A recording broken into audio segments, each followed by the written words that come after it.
Hey everyone, welcome to another edition of Stages Podcast. I just wanted to bring you up to speed. We've had a significant break in our time, and a lot of that was due to a reaction that I had with um, the new chemotherapy treatment that I was on, and some things that were happening to me. And so I was just so sick and so um, ill that I didn't have the space or the energy to be able to post the way that I had in the past. So I apologize for that break. I did want to catch you up and everything, and then kind of announce the next few episodes. So let's start with the new episodes that I want to do. This one is going to be a pretty general update and just talk a little bit about transitioning to new therapies and what that's like and different things like that. But the next couple I want to do is I want to focus in on just chemotherapy in general, but more of a focus on everybody's body is different. And so we'll talk a little bit about what that means. And especially for you as a cancer fighter, or if you're a caregiver, that's going to mean something significant to you. And sometimes it comes in the way of how what people say to you about chemotherapy, but more importantly, it just kind of prepares you to hear everybody in a different light, because people are going to speak from their experience, but sometimes what they go through and what their experience isn't going to be yours. So we're going to touch on that. There's another episode that I'm going to do just about hair loss, and obviously I'll go into it more there, but not an insignificant thing, right? And I think a lot of people downplay it, and especially I see cancer fighters do this a lot, where they're like, "Oh, it's just hair; it grows back," and try to say the tough thing. But I think there's more there than just losing your hair, and so I want to just talk about that. Hair loss is something that a lot of people are familiar with. If you think of cancer in general, you probably recall somebody who's gone through chemo, or you see a young child, or you see somebody and they have all their hair is gone. And so I want to talk about my experiences. I went through 27 rounds of chemo and didn't lose any of my hair, and I had a very long beard. And then this new chemo, I started losing it right away, and I could just sit here and pluck the remaining hair with what's left of my short little beard here today if I wanted to. It's all just kind of fallen out in chunks. And so we're going to talk about that, and we're just going to talk a little bit about different perspectives around that. And we won't spend a ton of time on either of those episodes, but those are some episodes that are coming up. But let's talk now just about catching you up. So I kind of went into a little bit earlier this year. I had this big surgery, and it was kind of two surgeries that happened in rapid succession. One was a resection of my colon and my liver. And when they did that, they had to do an ostomy bag. And so I had to wear an ostomy bag for, a little bit of time. And you can look on the episodes here, and you can see me talk about that and what that was like, and just the challenges, but also just kind of how to cope and deal with it. But then, of course, we did the reversal of that. So then I went away from the ostomy bag, and they reconnected my colon and everything. And so then that was a second surgery. And so we took quite a bit of time off from chemotherapy. So I'd had 27 rounds of chemo up to that point, and then we did those two surgeries. And so you can't really do chemo at all around a surgery before and after for a lengthy period of time, just so you can have proper recovery. And some of the stuff that I was on Avastin, I was also doing with chemo.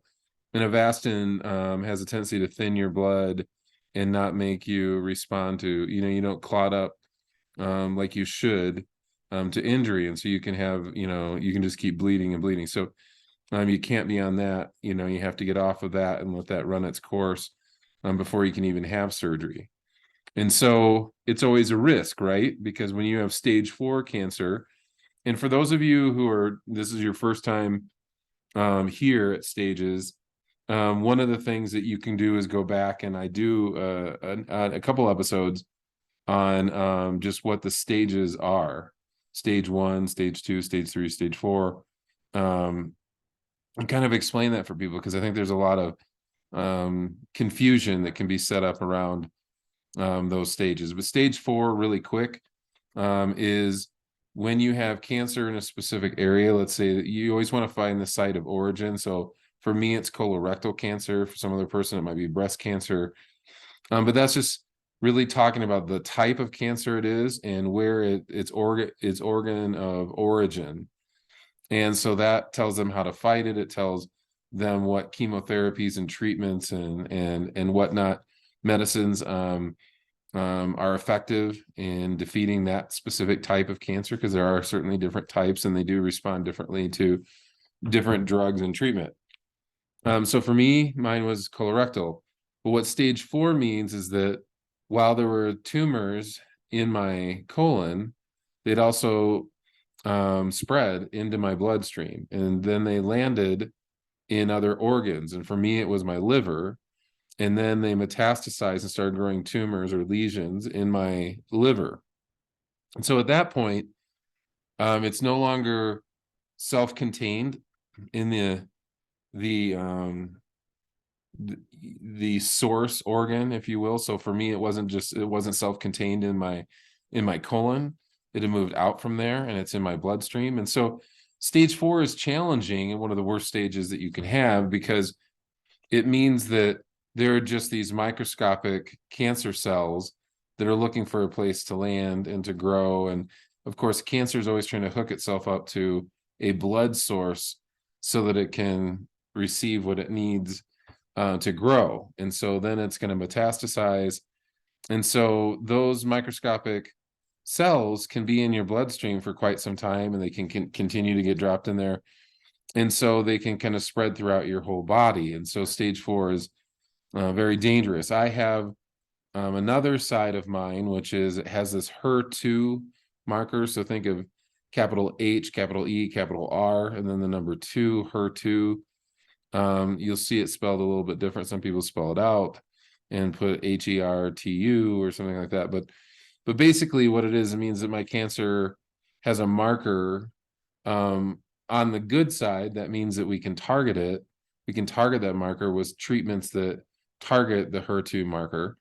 But what it also means is HER2 is extremely aggressive. So it grows fast, it metastasizes and spreads quickly. So it's aggressive. So on one hand, we can target it. We can send treatment directly targeted for that specific type of cancer with that marker. On the other hand, during these breaks, when I'm in surgery, it can spread pretty quickly. And so that's what happened to me. We had gotten rid of all the cancer in the surgery, and then in a short little bit of time, those microscopic cells were still in my bloodstream. And since I wasn't taking chemo and I wasn't doing anything to hold that at bay and to kill those, then it found its way back into my liver. It's in my, just on my adrenal. It's as high up as lymph nodes up here in my chest, and it is spread. So it's throughout my body. And it was actually in a bigger concentration, spread more that second time than it actually was the very first time I was diagnosed. And so it's kind of like starting over.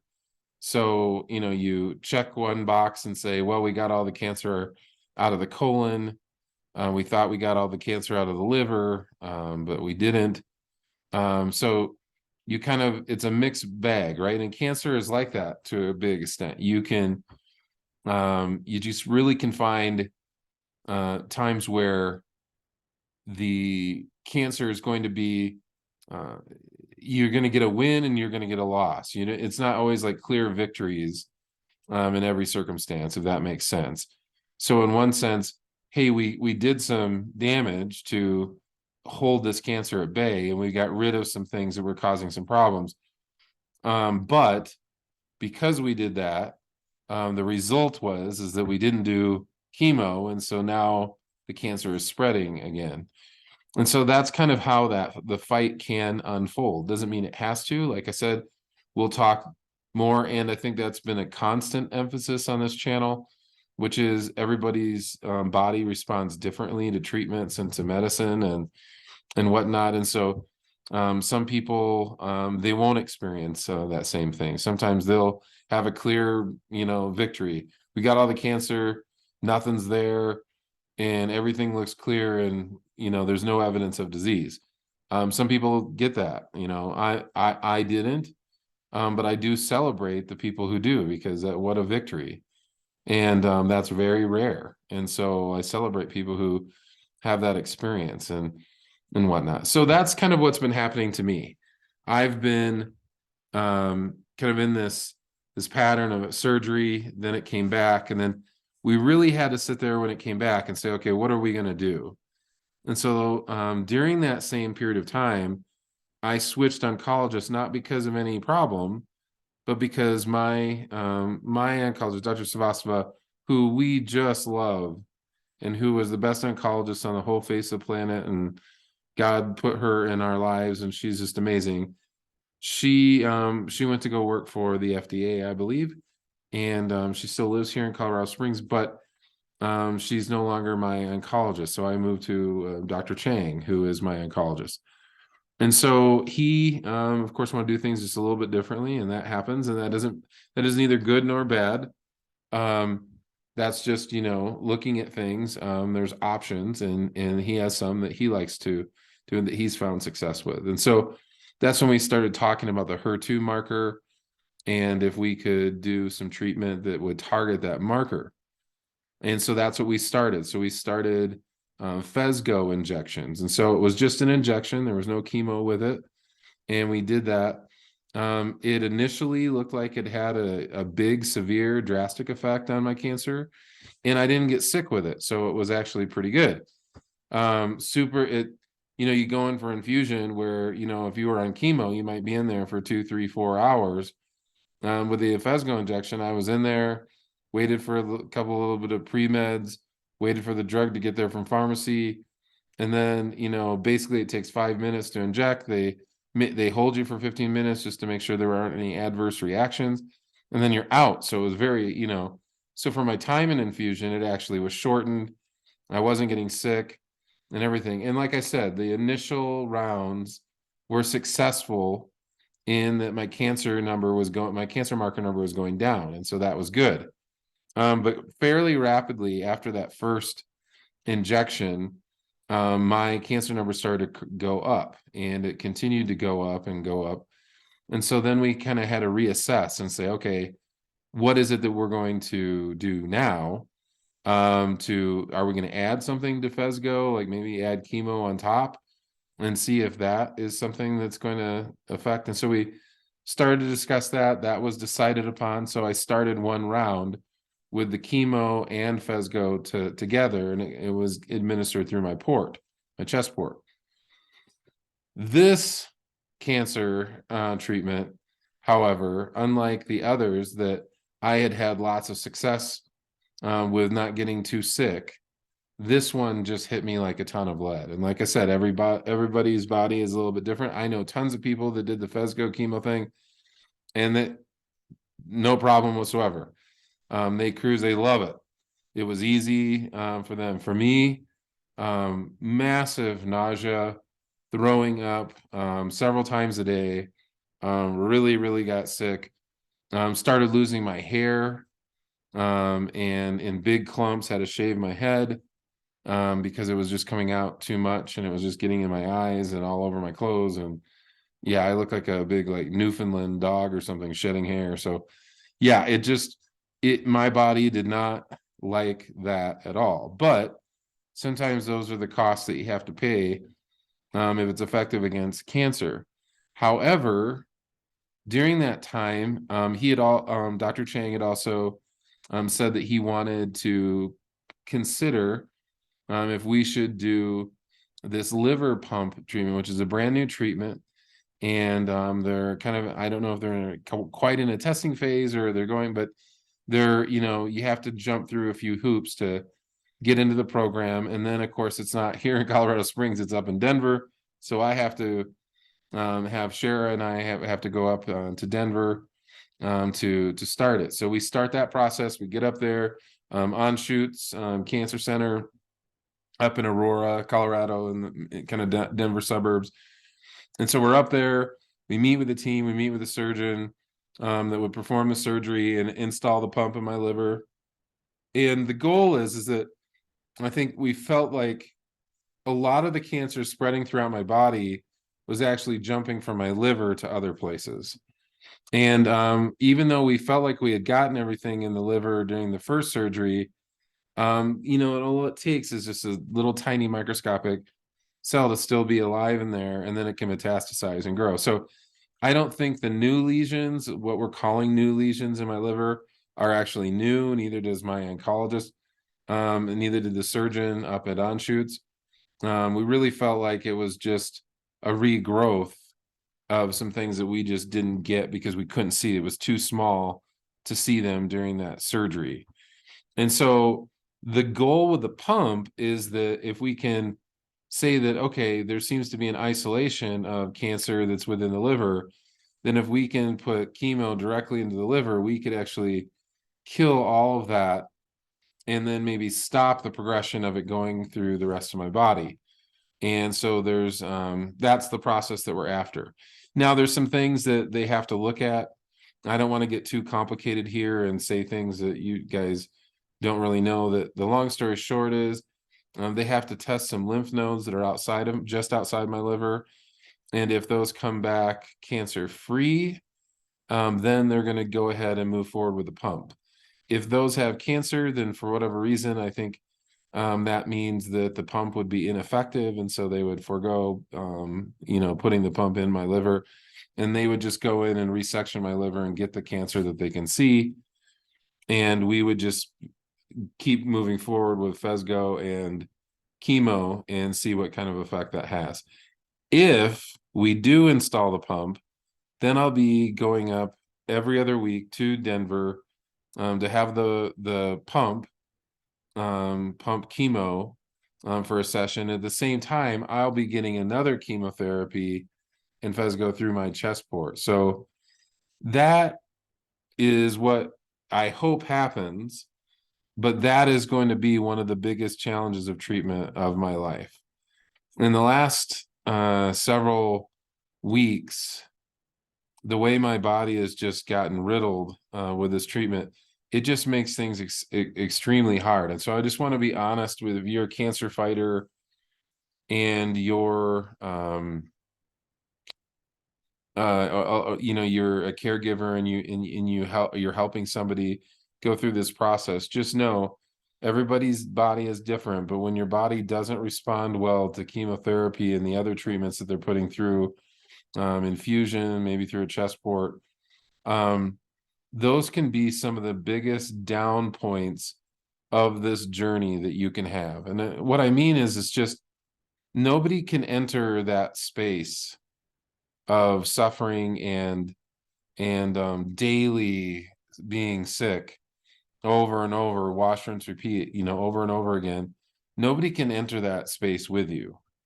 Now you can talk to people who've been through it. You can have people there for you and beside you, and those are all super important. But what I really want to say is just it is probably the most alone that you can feel. So if you're a caregiver, I would say, like, this is the time to really, really check in with your cancer fighter, because they're probably not telling you everything. I know that I'm guilty and have been guilty of that during these sessions for myself, because you realize there's nothing anyone can do. There's no benefit from telling somebody about what you're going through because they can't change anything. And so you just feel like the more I talk about it, the more negative I'm in, the more down I am, the more stress it puts on the people that love me and care about me. So you are trying to weigh the benefits versus the cost of dragging them into your suffering.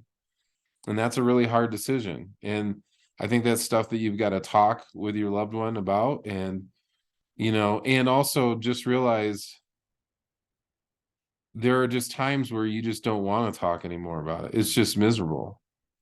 And talking about it just makes you relive it, and you don't want it, you're already reliving it every day. You don't want to relive it in talking. So I just want to say, for me, it's been a really tough go these past several weeks. And it really gets hard to share that with anyone to a great extent. You can be honest with some people and whatnot, but for me, it became really hard to want to share with anyone. I was just like, I'm, it's a rough day. I mean, I would be honest in that, just say it's a rough day, but I wasn't very, very specific. I'm not going to go into big detail of, hey, I threw up 6 times today and I couldn't keep my anti-nausea medicine down.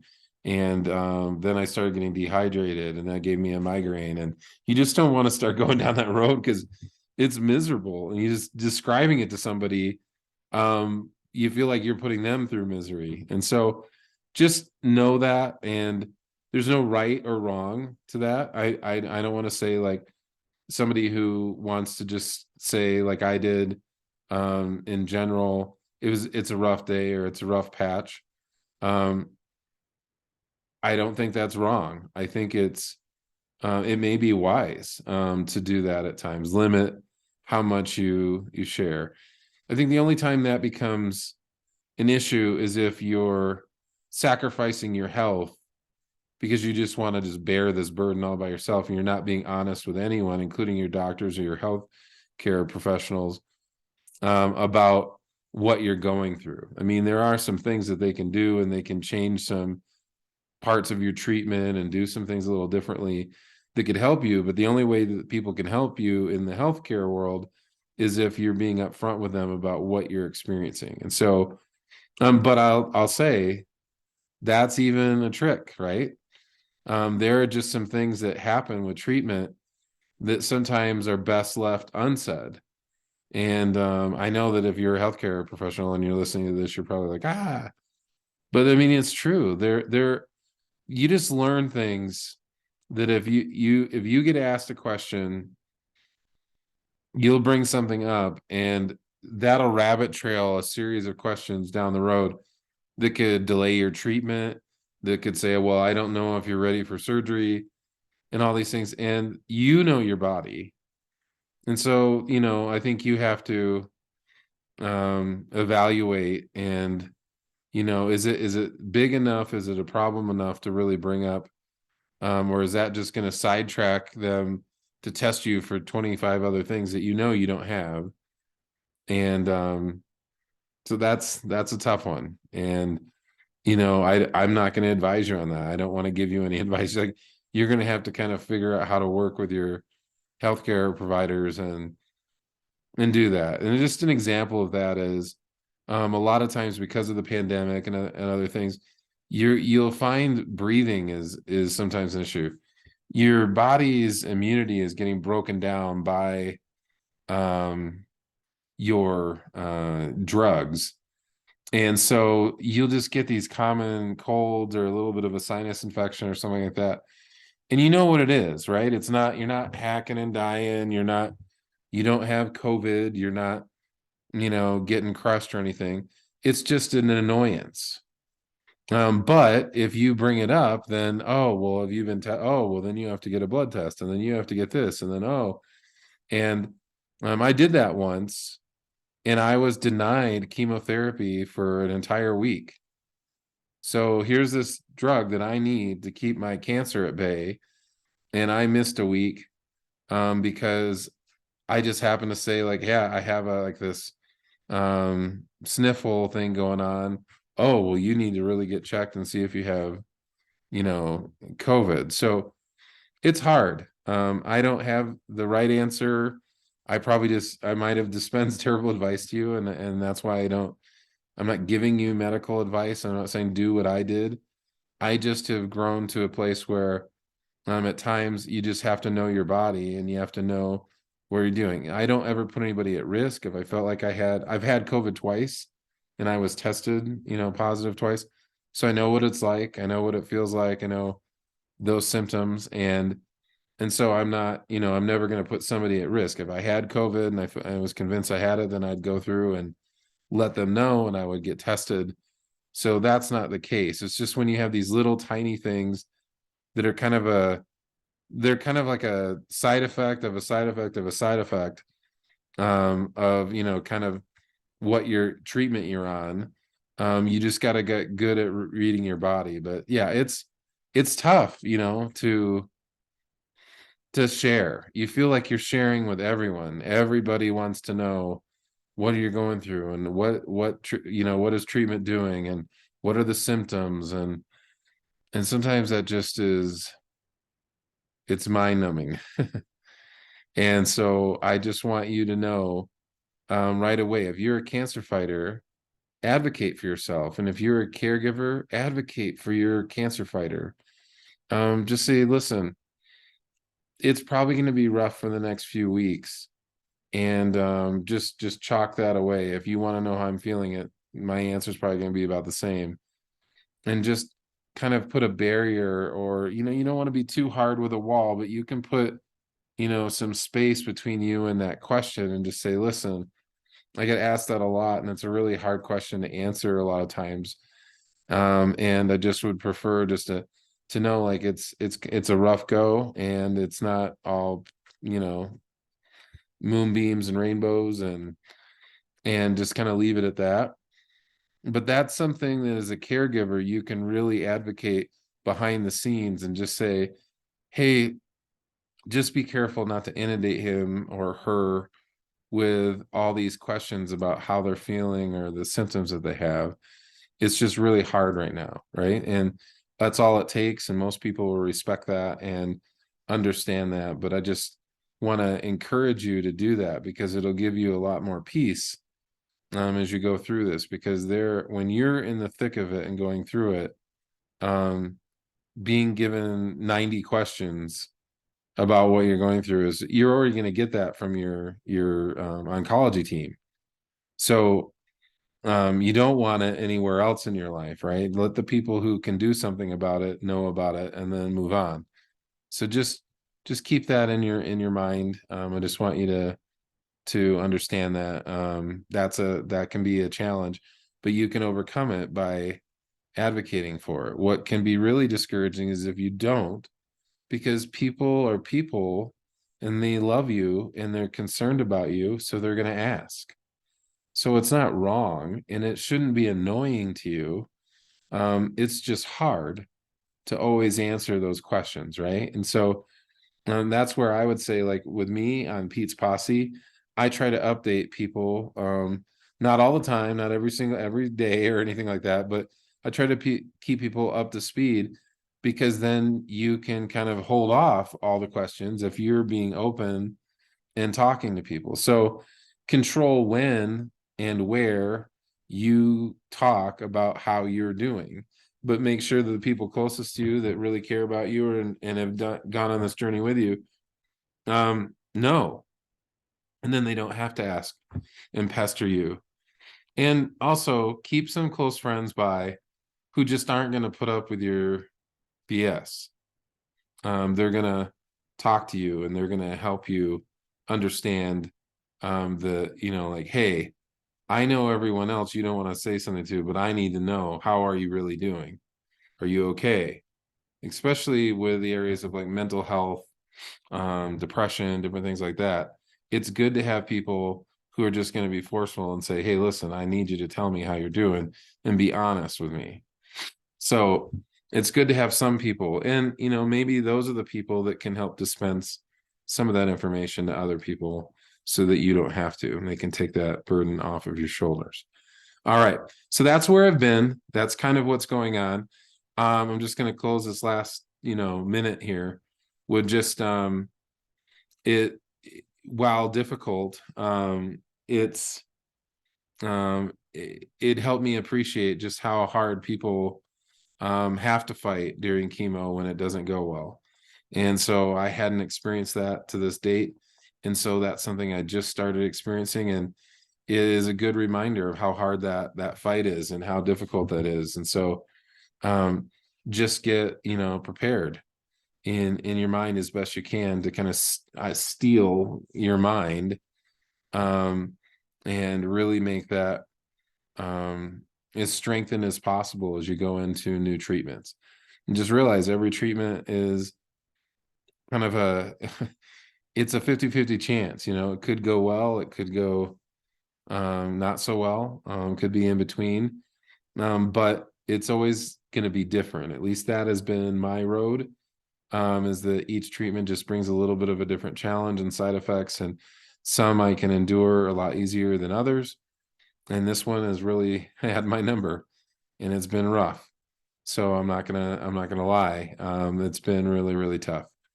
So that's kind of just explaining what's happened thus far on my journey, and why I took some serious time off to be away. But that's kind of where I'm at.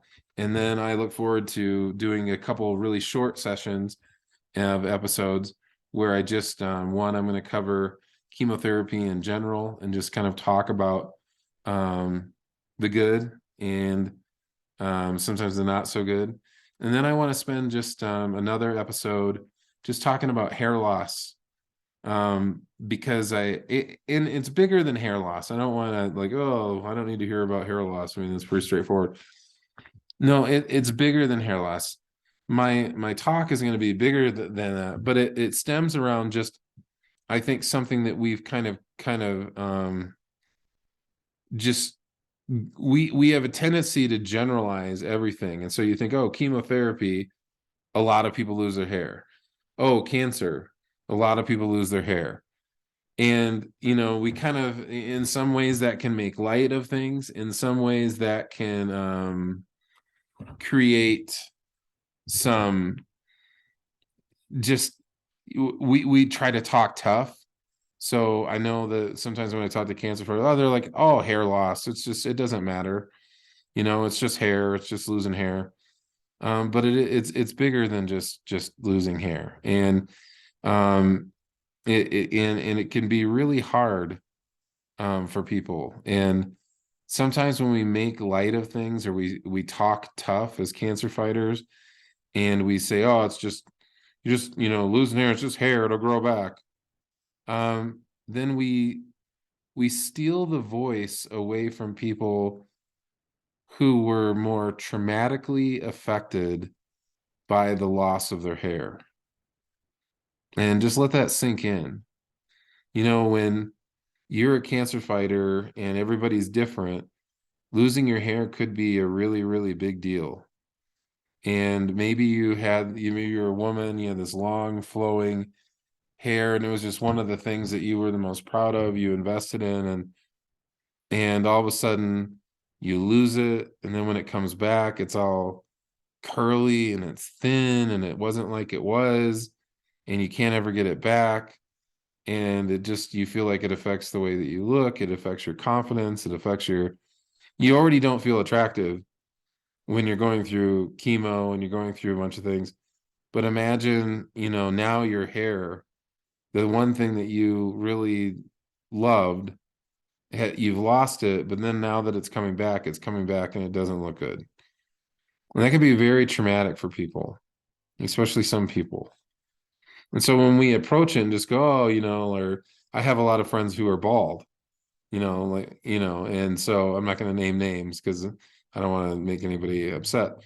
But I have friends that are bald, and they're like, oh yeah, like, I wish I had my hair too.